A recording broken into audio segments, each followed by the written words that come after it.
And News Central now at this hour begins with politics in Nigeria's federal capital, Abuja, where we understand that a fight erupted at the headquarters of Nigeria's main opposition party, the People's Democratic Party, during a Board of Trustees meeting.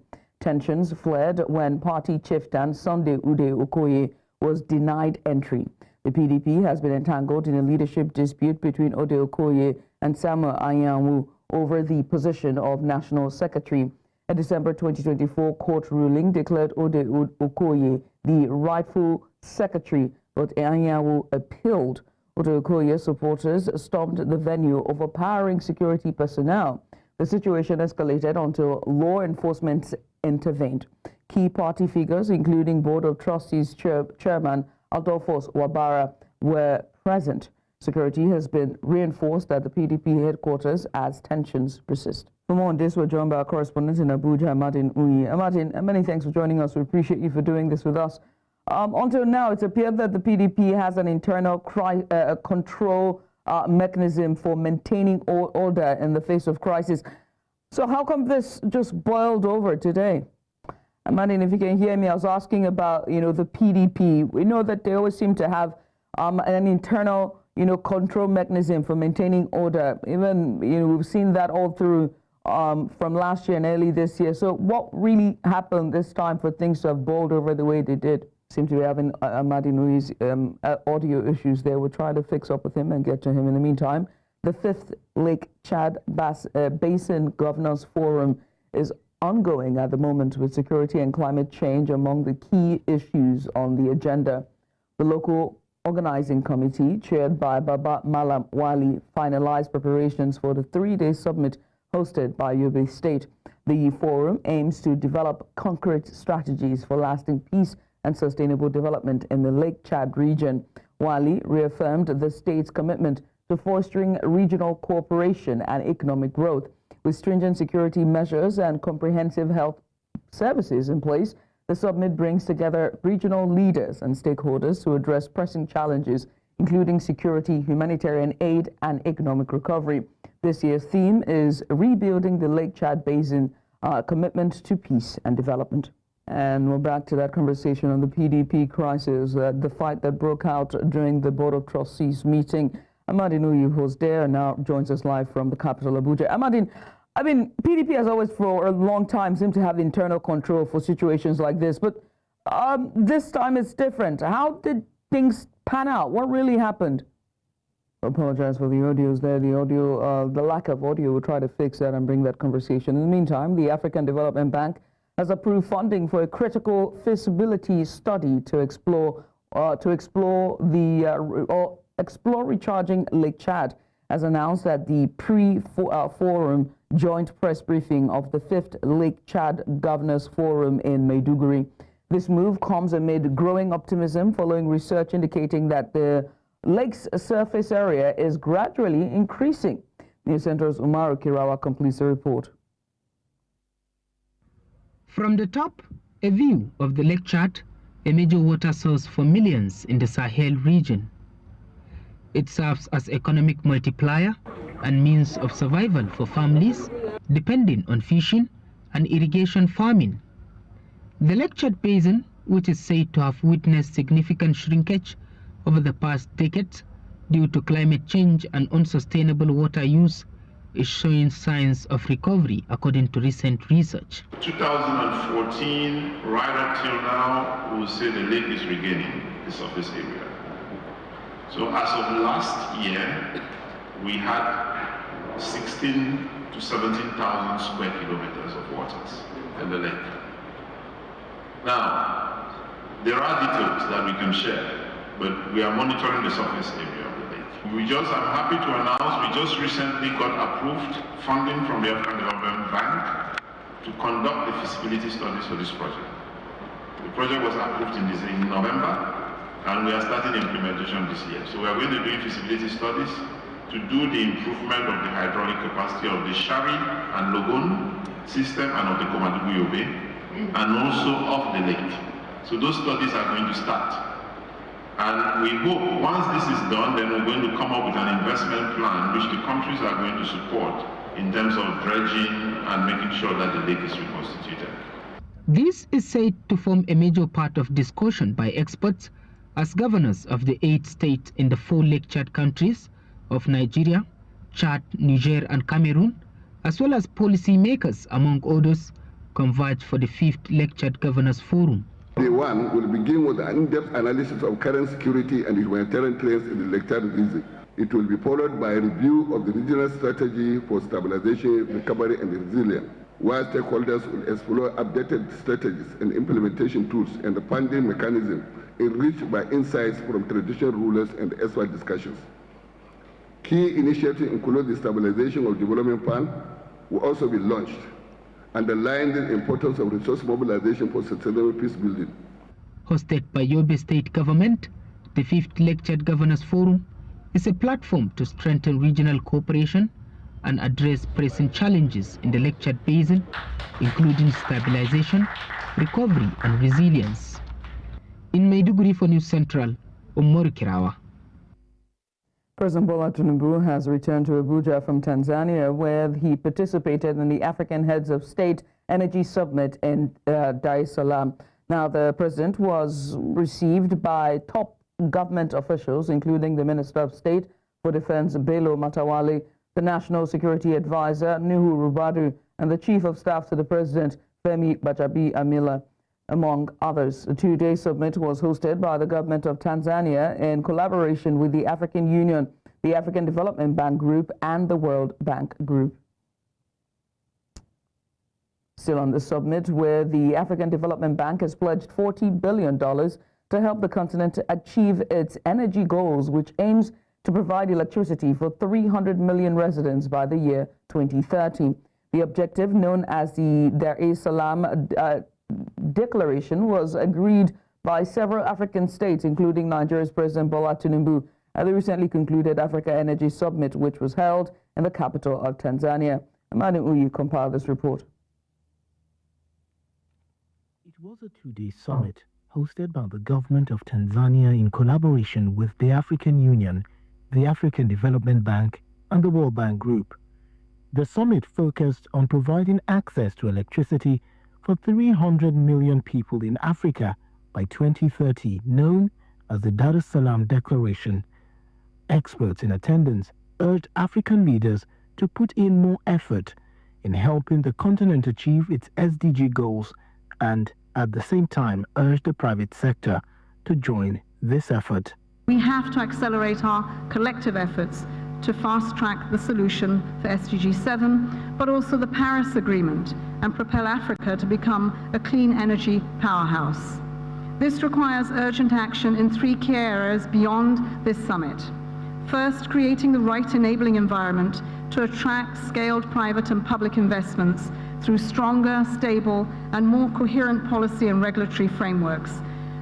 The private sector will also need to play a critical role to expand mini-grids and off-grid systems to reach millions of people without access to grid-based power in rural areas.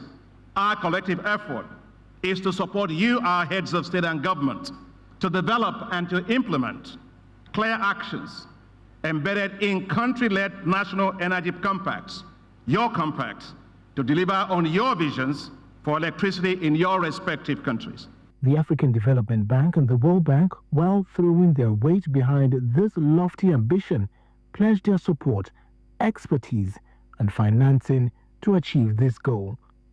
The African Development Bank and the World Bank have developed a very clear path to achieving the 300 million access goal. Together, the African Development Bank and the World Bank will commit $40 billion towards the Mission 300. Governments must drive reforms. The private sector, all my friends and partners here, you need to invest with confidence and trust. And we in the development banks, we must deliver the financing, we must uphold accountability. This will demand hard work and vision. But remember, all this is within reach if we do this together. African leaders were also tasked to brace up for the ambitious challenge ahead, which world leaders agree that is possible. In order to overcome hurdles impending energy access, we need to take bold actions by increasing investment and financing for infrastructure development, from power generation to the last mile connectivity. The Dar es Salaam Declaration was adopted by leaders of 12 African countries, including Nigeria, Chad, Cote d'Ivoire, the Democratic Republic of Congo, amongst others.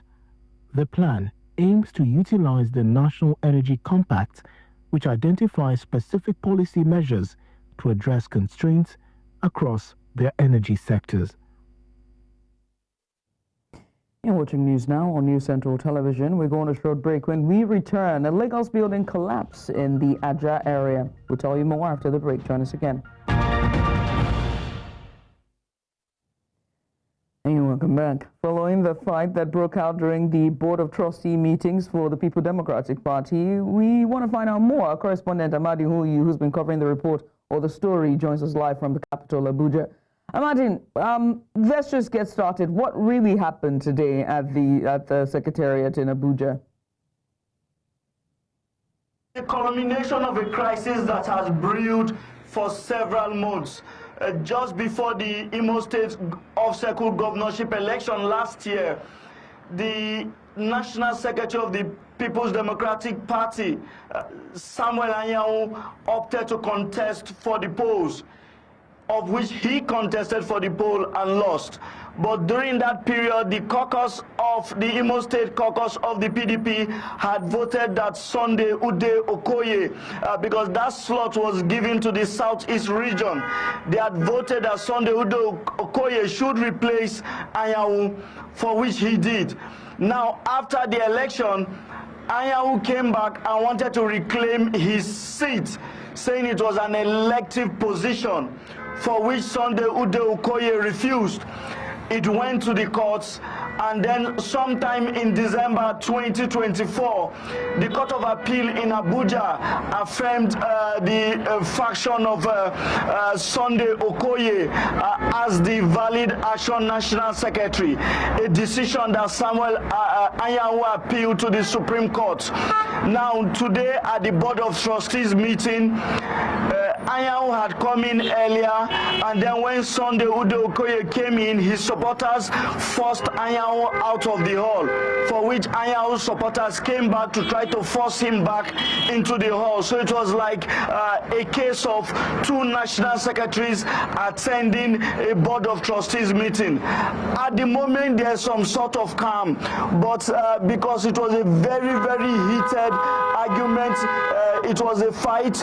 Security operatives were drafted here. There was a heavy presence of security when we came, and right now is a bit mild, but we'll just show you some of them who are around. If you point to that angle, you see personnel of the Guards Brigade.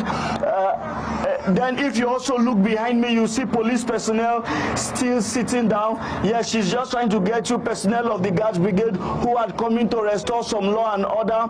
Also, the Nigerian police also had to draft in their own personnel to see that it does not get out of hand. Right now, security operatives have been able to calm the situation. The Board of Trustees meeting is ongoing inside, and there's some sort of calm here at the national headquarters known as the Wadata House. It begs to ask the question about, the fact that several court pronouncements have been made regarding this national secretary position.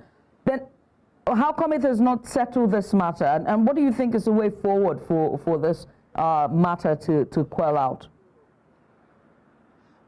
It's just when the Supreme Court finally passes its judgment on the matter, because as of last year, December, when the Court of Appeal affirmed that Sunday Ude Okoye was the valid National Secretary of the party, Anyanwu had appealed to the Supreme Court also calling for a stay of execution. So right now, the Supreme Court has not come out clear, but we are hoping that when the Supreme Court finally affirms who is the authentic national chairman of the PDP, then it will bring some sort of respite and calm to the party. We hope to see how that plays out in the coming days, and just even the results or what will come out of this Board of Trustees meetings. Well, Amadi, many thanks for doing this with us. Amadi Uyi there is our Chief of Abuja Bureau, live from the capital, Abuja, joining us with a bit of insight following the fight that broke out during the meeting for the Board of Trustees for the People's Democratic Party, PDP. We switch gears away from the capital back here as we continue with our coverage. The activist Omoyele Sowore has pleaded not guilty to cybercrime charges filed against him by the police in Abuja over his reference to Inspector General of Police Kayode Egbetokun as an illegal IGP. Sowore denied all 17 counts read to him at the Federal High Court in Abuja, where the police had filed the charges a day earlier. Following his plea, trial judge Abdullah Liman adjourned proceedings until 3 p.m. today, Wednesday, to hear the activist's bail application. Earlier in the proceedings, which commenced at about 10 a.m., Sowore's lawyer Abubakar Marshall of Falana and Falana Chambers pointed out errors in the indictment, including the misspelling of Sowore's first name as Omoleye instead of Omoyele in all 17 counts. The Federal High Court, sitting in Ado-Ekiti, has struck out the criminal defamation suit brought against human rights lawyer Dele Farotimi by a senior advocate of Nigeria, Afe Babalola. The decision followed a notice of discontinuance filed by the police prosecutor Samson Oshubo. Justice Babs Koewimi subsequently struck out the suit. Afe Babalola had earlier pardoned Farotimi on Sunday evening after the intervention of the Oni of Ife and after prominent Yoruba monarchs. The police prosecutor formally filed a notice of discontinuance dated 29 January 2025 to withdraw the defamation suit against the Lagos-based human rights activist.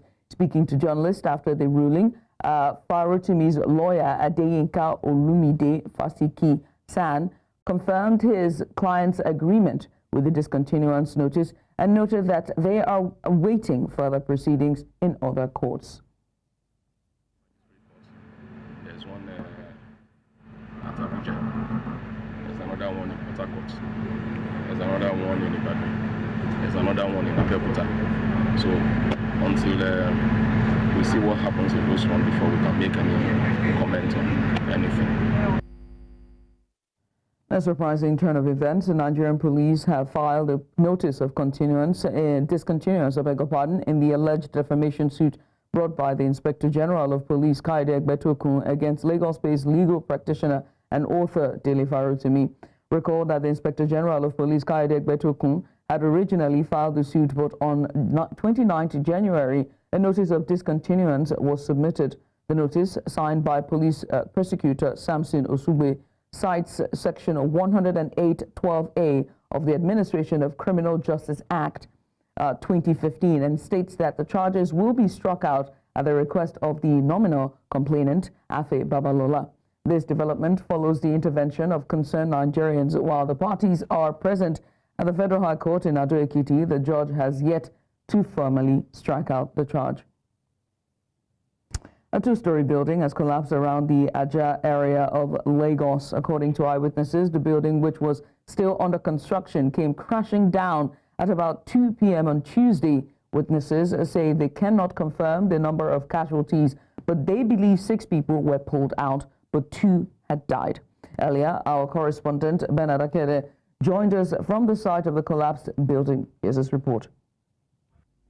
About 7 people were pulled out of the rubble, 5 have been taken to the hospital, and 2, unfortunately, casualties who have passed away. However, the people we met there at the site of the collapse said it's possible that there could still be some more bodies under the rubble. Got to confirm.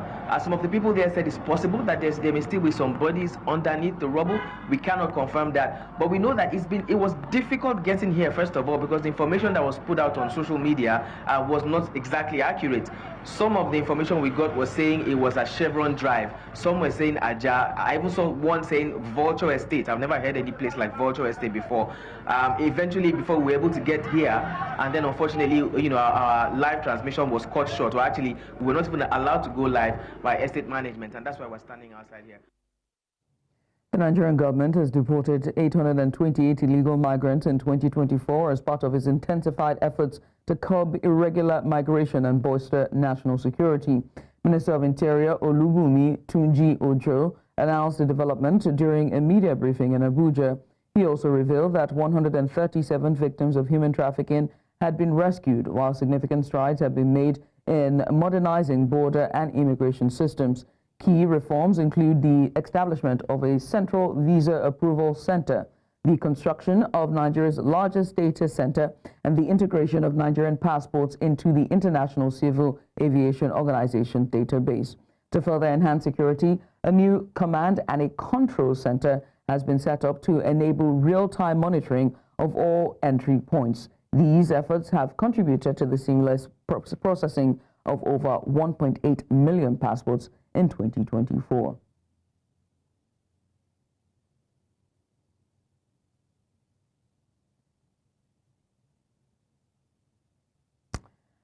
Nigerian telecom subscribers are intensifying their opposition to a controversial 50% hike in call and data tariffs, taking legal action after failed negotiations with the Nigerian Communications Commission. The National Association of Telecommunications Subscribers has announced plans to challenge the hike in court, accusing the NCC of ignoring their appeal to limit the increase to a more reasonable 10%.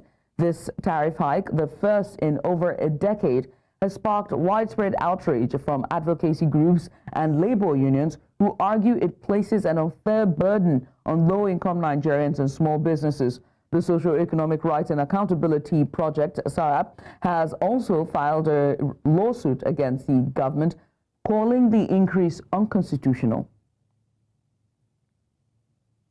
The Nigerian Civil Aviation Authority has commenced a safety audit of commercial airline Max Air following a tire burst incident involving one of its aircraft while landing at Malam, Aminu, Kano International Airport on Tuesday night. The audit began immediately after the incident, which occurred at 10:57 p.m. when Flight VM1605, having departed from Murtala Mohammed Airport in Lagos, touched down in Kano. The aircraft lost its nose landing gear tire, triggering the incident. The tire burst caused panic among passengers. However, all 53 passengers and 6 crew members were safely evacuated without major injuries. Meanwhile, normal flight operations have resumed at Kano Airport. Earlier this month, the Nigerian government introduced 15 new vocational trades, including plumbing, makeup, hairstyling, and more into the basic education curriculum. The initiative aims to equip students with practical skills and enhance their employability in a rapidly evolving job market. The newly added trades include tiling and floor works, POP installation, event decoration and management, battery and confectionery production, interior design, GSM repairs, and satellite TV antenna installation. New subjects such as CCTV and intercom installation and maintenance, solar installation and maintenance, garment making, agriculture and processing, and basic digital literacy have also been introduced. These changes officially took effect in January 2025 across schools nationwide. But the key question remains, will these new additions be sufficient?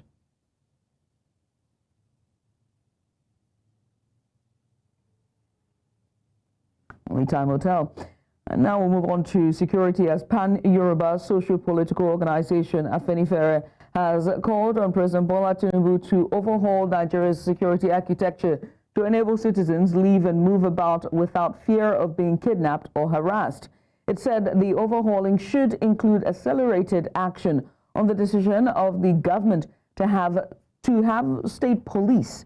It also made the case for licensing of states' security networks such as Amotekun to carry lethal weapons. Afenifere said there was urgent need to include modern technology more comprehensively in the battle against banditry and terrorism. Afenifere's demands were contained in a communique issued at the end of its caucus meeting held at the residence of its leader, Pa Ruben Fasanroti. Meanwhile, the Pa Ayo Adebanjo faction of Afenifere at its meeting held in Ogun State appointed Dele Farotimi as National Organizing Secretary of the group. And welcome back. The 3 military-led West African nations, Niger, Mali, and Burkina Faso, have officially withdrawn from the Economic Community of West African States. The regional bloc disclosed this in a statement issued on Wednesday, marking the end of a year-long effort by ECOWAS to persuade the countries to reconsider their departure. In the statement, ECOWAS acknowledged that while the withdrawal of the three nations takes effect immediately, it remains committed to regional solidarity and the well-being of the people. As a result, it has directed member states to continue recognizing national passports and identity cards bearing the ECOWAS logo held by citizens of Burkina Faso, Mali, and Niger until further notice. Now, to join us to discuss this further, we're joined by an African Affairs analyst, Koep Dubugat. He joins us from Jos Plateau State. Koep, many thanks for joining us. We appreciate you for doing this with us. Let's just get started. I mean, let's talk about this withdrawal. Will the withdrawal of these three countries impact regional security operations and cooperation within ECOWAS? Will it hinder efforts to combat terrorism and other transnational threats? Thank you, Judith, for the question. I think that, first of all, ECOWAS has existed for almost 50 years now, just a few months to get into 50 years. So we would expect that definitely the exit of these three countries from ECOWAS would have a huge effect on the regional body. However, it is a question of whether ECOWAS can carry on or not, because it is an issue of choice. And in international relations, there is nobody to compel another country to stay within a union that it doesn't want to stay in. But all these are products of what the government in power decides. So these military governments currently in power in these countries feel that at this point, that is the way to go. So that's one perspective. The other perspective is the fact that we may see this as only a process of these military governments trying to, hide the real issue why they're exiting the ECOWAS. They say that it's because that the ECOWAS did not provide adequate support for them to fight terrorism. That's why they had decided to exit. They say also that that ECOWAS imposed harsh sanctions on Niger or on the countries, and the populations are suffering. That's why they decided to exit. But suffice it to state that during the time that they've been in power, the threats of terrorist attacks on these countries have grown exponentially. Aside from that, issues like illicit trafficking, migration and all that has also been booming within these countries over the period. So it is left to be seen how far, the benefit of this exit would be for these three countries. Thirdly, I think part of what these countries are throwing up is an anti-Western sentiment, which they have tried to claim that ECOWAS has come under the influence of foreign governments or foreign interests, which they claim to have been the reason why ECOWAS imposed all those sanctions in the first place. But these sanctions were imposed in relation to the provisions of the ECOWAS Charter and other things, other documents, other legal instruments that ECOWAS has adopted, and by extension also the AU. So these countries, we are, as I said, we just have to wait and see how the situation evolves. But ECOWAS has left the door open for these countries. All right. Can we talk about, very quickly, because we're pressed for time, just very succinctly, what are the potential economic consequences of the withdrawal for the region. Will it disrupt trade and investment flows within the ECOWAS bloc? Very quickly, because we're out of time. Well, within the immediate period, let's say within the next 6 months, that may not be obvious because ECOWAS has maintained all the regional integration benefits that have been accrued over the years.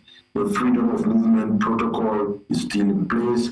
The IELTS, which is the trade liberalization scheme, is still in place. The passport arrangements is still in place. The freedom of movement is still in place. So that will not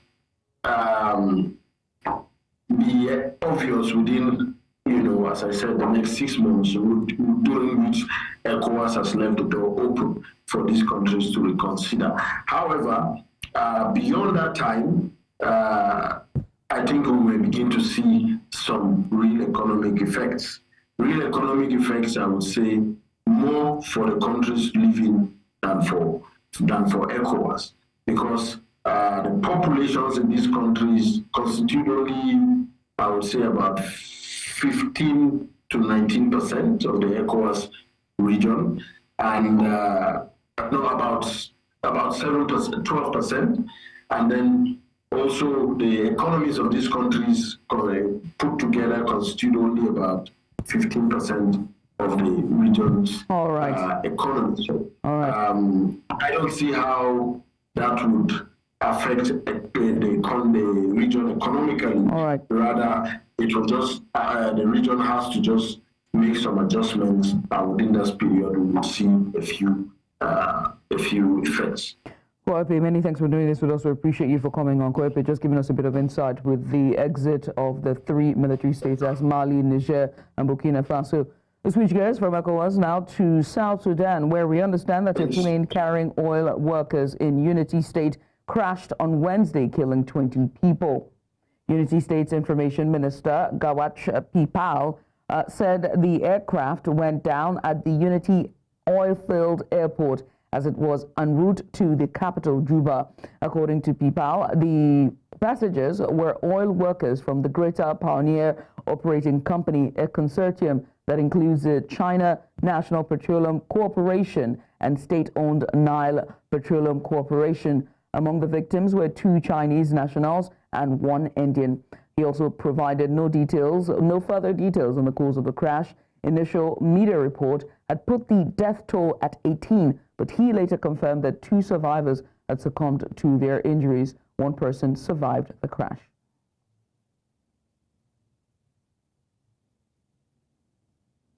And now to Central Africa, where nearly 1,000 people have been wounded in 3 days of intense fighting in Goma, where M23 rebels backed by Rwandan troops have seized control of the city's airport. The clashes have left over 100 dead and pushed the city to the brink of falling to the Tutsi-led M23 group. Fierce street battles have caused widespread devastation, with bodies scattered across the streets. Many Congolese soldiers have surrendered, with over 1,200 reportedly confined to a UN base at the airport. The escalating violence has worsened the humanitarian crisis in the region, displacing thousands, triggering food shortages and overwhelming medical facilities.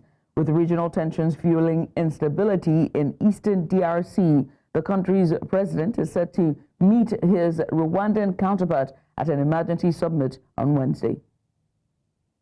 Avec les coups de balles qu'on entendait, on a fait un peu peur, mais à ce qui paraît, c'est déjà stabilisé. C'est très bien. Malgré, il n'y a pas le courant. On nous a coupé la connexion, donc on est coupé du monde. C'est un peu ça qu'on réclame, qu'on remet le courant et la connexion. Mais surtout, à part ça, ça va. Nous sommes en train de circuler sans problème. Là, comme vous me voyez, je viens des 3 paillotes à côté de la ville là-bas. Juste à côté de la RVA, là où nous venons. Oui, à pied. You're watching news now on News Central Television. Still ahead, Swedish police raise alarm over recent escalation in gang violence. We have the details after the break. Join us again. And welcome back. A deadly stampede broke out early Wednesday at India's Kumbh Mela in Prayagraj, leaving at least 15 people dead and dozens injured.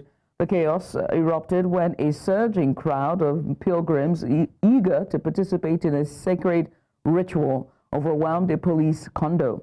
Many victims, some seated on the ground, were trampled as the crowd pushed forward in the darkness. Rescue teams struggled to reach the injured, navigating through scattered belongings.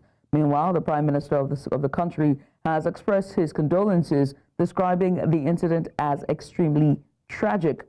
The Kumbh Mela, held every 12 years and attracting millions, has a history of crowd-related disasters. Authorities have launched an investigation into the cause of the stampede.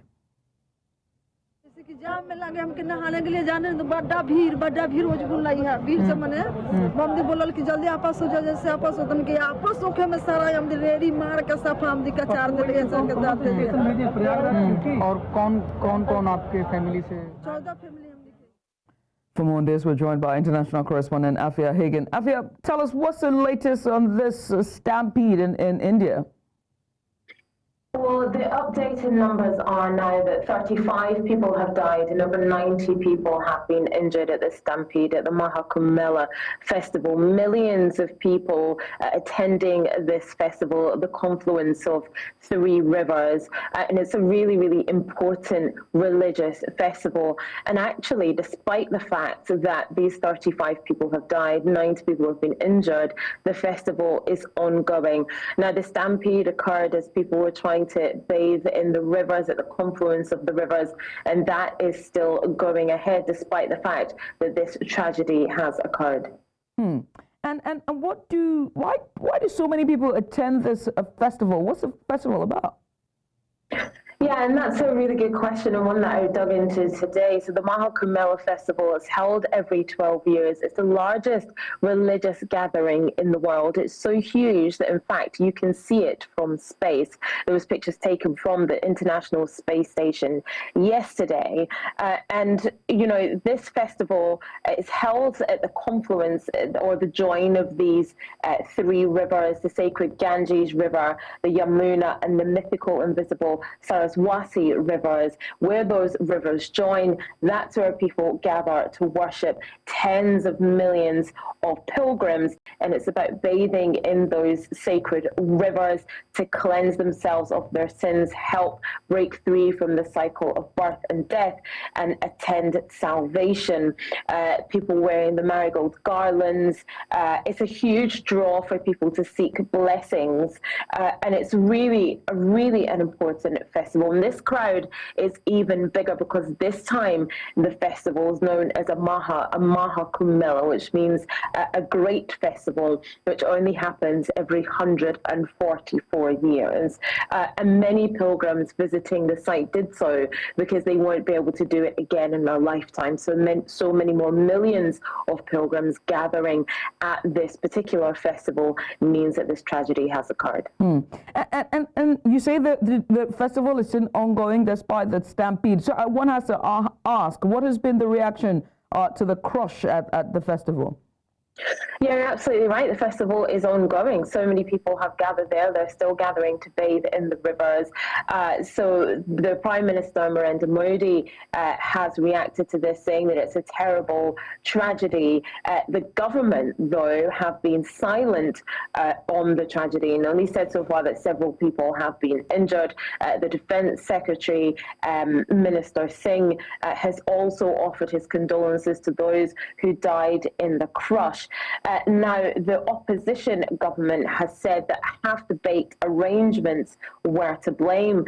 He's condemned the planning of this festival, saying half-baked arrangements, VIP movement, paying more attention to self-promotion and management and mismanagement are responsible for this. This is Courage, who is the Congress party leader, and he wrote that on X. So mixed reactions so far to this terrible tragedy. Very terrible tragedy indeed. Afia, many thanks for doing this with us. We appreciate you for coming. Afia Hagan, they are our international correspondent. Just give us a bit of insight on the stampede and the festival ongoing in India. We switch gears to Sweden, where its police have raised the alarm over an escalation of violence as bombings continue to surge across the country.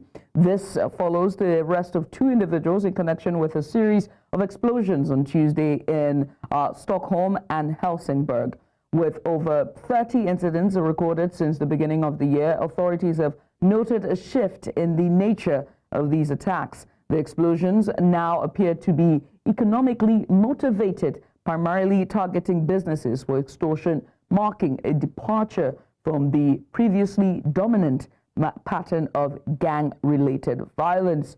Police are intensifying efforts to identify the perpetrators, who often exploit young individuals for criminal activities, taking advantage of Sweden's laws regarding juvenile responsibility. Det är en våldseskalering, men det är också en förändring av problemet. Majoriteten av de sprängningar vi har drabbats av i december och januari, de har snarare ekonomiska incitament, är strategiska gärningar riktade mot företag, ofta i utpressningssyfte. Det här är ett annat typ av problem än det konfliktrelaterade våldet. Det här våldet är ofta sammankopplat då med utpressningar, hot, och man kräver pengar för att våldet och hotet ska upphöra.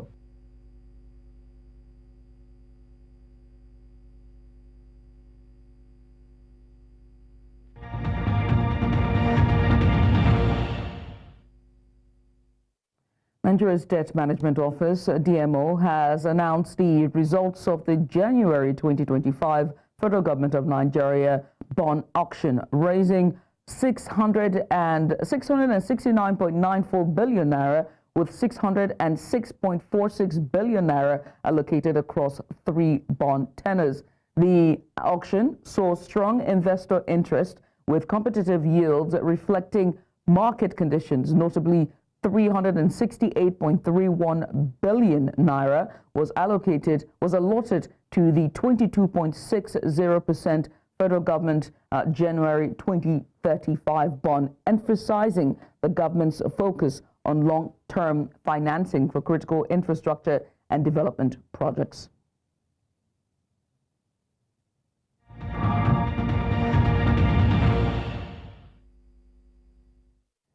And the 2024 African Nations Championship, originally set for February, will now take place from August 2nd to the 30th of August, the Confederation of African Football, CAF, confirmed.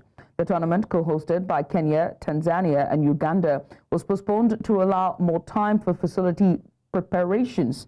The announcement followed a CAF Executive Committee meeting in Rabat, Morocco. Kenya is in Group A alongside Morocco, DR Congo, Angola and Zambia.